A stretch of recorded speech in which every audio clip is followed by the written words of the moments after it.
एक बहुत ही पुरानी बात है, जब पूरी दुनिया अंधेरे में डूबी हुई थी। कहीं कोई रोशनी का असर नहीं था, सिर्फ शांति थी और शांति में एक आवाज गूंज रही थी, ओम का जाप।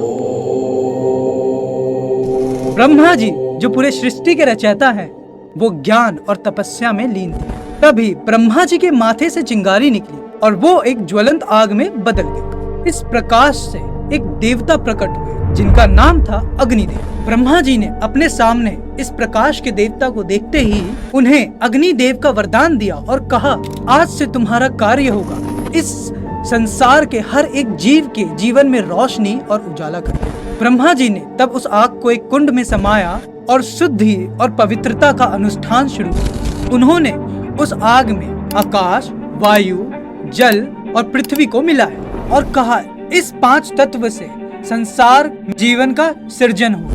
धीरे धीरे इस आग से अलग अलग प्राणी जन्म लेने लगे और इस पृथ्वी पर जीवन का आरंभ हुआ।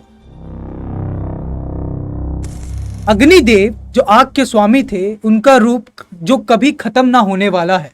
जब भी हम हवन करते हैं या यज्ञ करते हैं तो असली में हम अग्निदेव को याद कर रहे होते हैं। हम अपनी मन की इच्छा को उस पवित्र आग के जरिए अग्निदेव के पास पहुंचाते हैं और अग्निदेव उस इच्छा को बाकी देवताओं तक पहुंचाते हैं। जब भी हम प्रार्थना करते हैं और कहते हैं स्वाहा, तो हम अग्निदेव के द्वारा देवी स्वाहा को याद करते हैं, जो अग्निदेव की पत्नी है।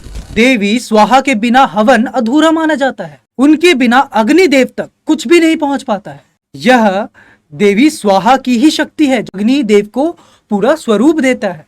वेदों में कहा गया है कि अग्निदेव इतनी एक प्रचंड शक्ति हैं जो संसार का प्रलय और पुनर्जन्म दोनों का कारण बन सकते हैं। उनका रूप इतना अलौकिक है कि जब रामायण में लंका को जलाया गया तब भी उन्होंने माता सीता को सुरक्षित रखा था। उन्होंने ऋषि अगस्त्य और महर्षि भृगु को भी वरदान दिए थे।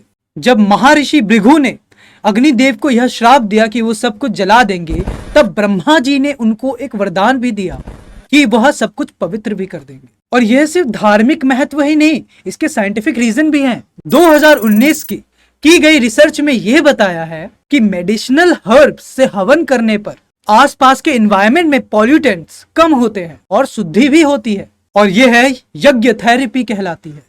और कई रिसर्चों से यह भी पता चला है कि इससे मेंटल हेल्थ डिसऑर्डर्स में भी मदद मिलती है। अग्नि को हम अपने जीवन के हर पड़ाव में पाते हैं। दिवाली पे दिए जलाते हैं और अंतिम संस्कार में अग्नि को साक्षी मानते हैं। यह साइकिल दिखाता है कि अग्नि सिर्फ विध्वंस नहीं, पवित्रता का भी प्रतीक है। हर मंत्र के बाद जब हम स्वाहा बोलते हैं तो हम देवी स्वाहा को याद करते हैं, जो प्रत्येक आहुति को अग्निदेव तक पहुंचाती हैं। इनके बिना हवन को अधूरा माना जाता है। प्रजापति दक्ष के घर में देवी स्वाहा का जन्म हुआ था और उनका विवाह अग्निदेव के साथ हुआ था। उनका एक बहुत ही पवित्र स्थान है संसार में।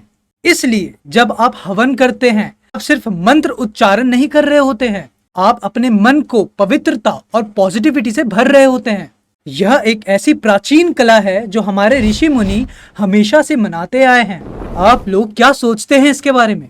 आपने भी हवन की शक्ति को महसूस किया है? हमें कमेंट्स में अवश्य से बताएं। अगर आपको ये कहानी पसंद आई हो तो इस वीडियो को लाइक करें और अपने दोस्तों के साथ जरूर शेयर करें। अगर आपको ऐसे और भी रहस्यमय कहानियां पसंद है तो हमें सब्सक्राइब जरूर करें। मिलते हैं अगली वीडियो में एक और नई कहानी के साथ। नमस्ते।